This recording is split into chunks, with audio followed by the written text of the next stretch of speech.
The first reading today, we hear about the prophet Hananiah challenging the prophet Jeremiah, and Hananiah saying, well, no, within 2 years, all of the vessels that Nebuchadnezzar had taken off to the temple in Babylon are all going to be brought back. Everything's going to be wonderful. And Jeremiah looked at him and said, from of old, the prophets who were before you and me prophesied war, woe, and pestilence against many lands and many kingdoms. But the prophet who prophesies peace is recognized as truly sent by the Lord only when his prophetic prediction is fulfilled.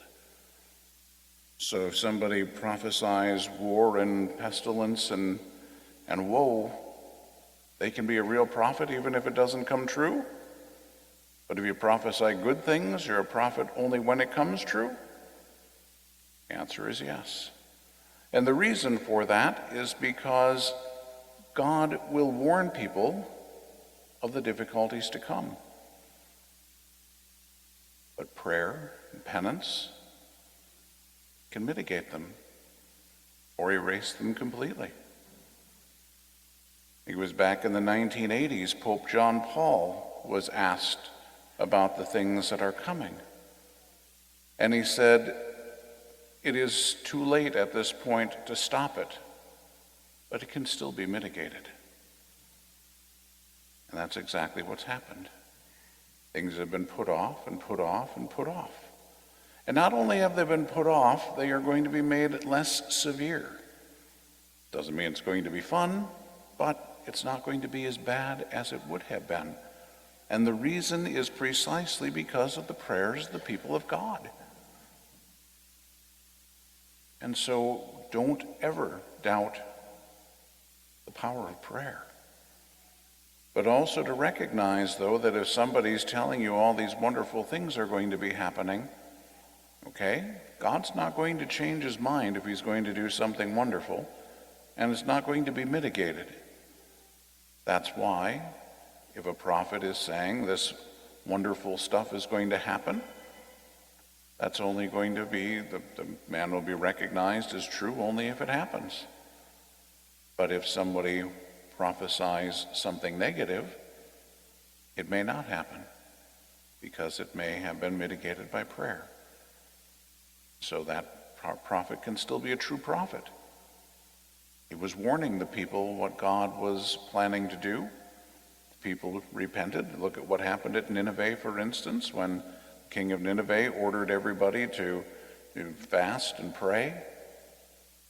And God said that I'm not going to do what I was planning on doing. Of course, we remember Jonah wasn't too happy about that. You sent me to tell these people that in 40 days their whole place is going to be destroyed, and now it wasn't. Well, praise God. They repented. They changed. So God didn't bring about the destruction that he had intended. So that's where we see that. Now, that said, as we go forward, we have to learn a very, very important lesson from what we hear from in the gospel reading today. What St. Peter was doing as he was walking on the water obviously is not normal.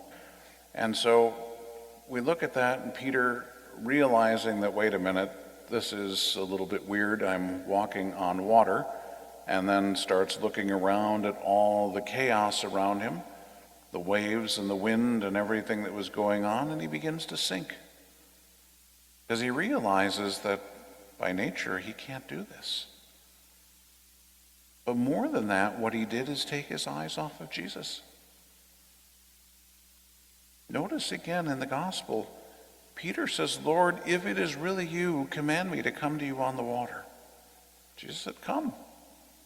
As long as he was looking at Jesus, he was fine. When he stopped to think about what was going on, looked at the wind and the waves instead of looking at Jesus, sank like lead in the water.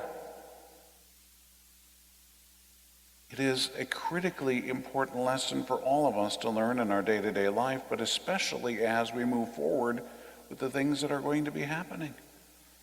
Keep the focus on Jesus.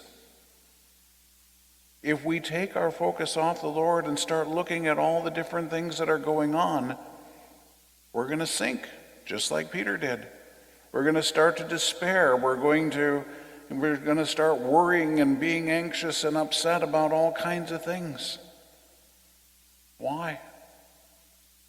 We know they have to happen anyway. We don't know what exactly is going to happen, but we know in general that all these things have to happen. So why get worried and upset about it? Just keep the focus on Jesus. If Peter would have kept his focus where it belonged, he would have been just fine. He would have kept walking right across the water. When he took his focus off of Jesus, suddenly he's begging, "Lord, save me." Kind of humorous. This is a fisherman who obviously knows how to swim because he jumped in the water and swam to Jesus after the resurrection. Suddenly he forgot how to swim, or the wind and the waves were just too much and he was afraid. The wind and the waves of the world are going to get pretty bad. And we can look at those things and we can sink. Or we can look at Jesus and we can just walk. The fact that we're walking above the water doesn't change the fact that the wind and the waves are pretty strong and pretty severe. The fact that we're walking on the water doesn't change the fact that that's not normal. But grace is not natural. For us, it's supernatural. And if we're going to operate according to God's grace, should it surprise us that we may be able to do some supernatural things? Staying at peace in the midst of chaos is not natural, but it comes only from keeping the focus on Jesus. So that's what we have to be about. That's what we need to be working at now, so that as things ramp up, which they're going to, then we're going to be able to stay at peace. We will have learned to keep our hearts focused on the Lord. Let the wind and the waves do what they're going to do. Doesn't matter. Just have to remember the lesson that St. Therese pointed out in a different passage, but when Jesus was asleep in the boat. And she just simply said, really, they woke him up. "Lord, don't you care? We're going to drown. Oh, my goodness." She said, did they really think the boat was going to sink when Jesus was in it? So do you really think you're going to sink if you are united with Jesus? If he's walking on the water, so will you. But if you're not with Jesus, you're going to sink like a rock. So that's the key. Stay with Jesus. As long as you're with him, you're not going to sink. But if you separate yourself from him, and by that I simply mean take your gaze off him, take your heart off him, look at what's going on around you, get caught up in the things of the world, boom, we're down. Because we're no longer with Jesus. He might be right there, but we're not. Physically we are, spiritually we're not. So that's what we need to be training ourselves for, to get the focus where it belongs and to keep the focus where it belongs. If you catch yourself constantly pulling off and looking around and getting caught up in everything going on, then pray for that grace to be able to keep focused, to keep the focus on Jesus. That's all that's going to matter. So again, whether it's in the immediate or whether it's in the long run, you can't get to heaven by yourself. Your body's not going to rise from the dead by itself. You have to keep your focus on the Lord and on where you want to be in heaven. So too on the natural level now as we move forward.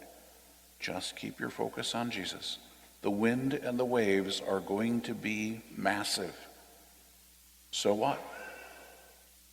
As long as you're with Jesus, you're not going to sink.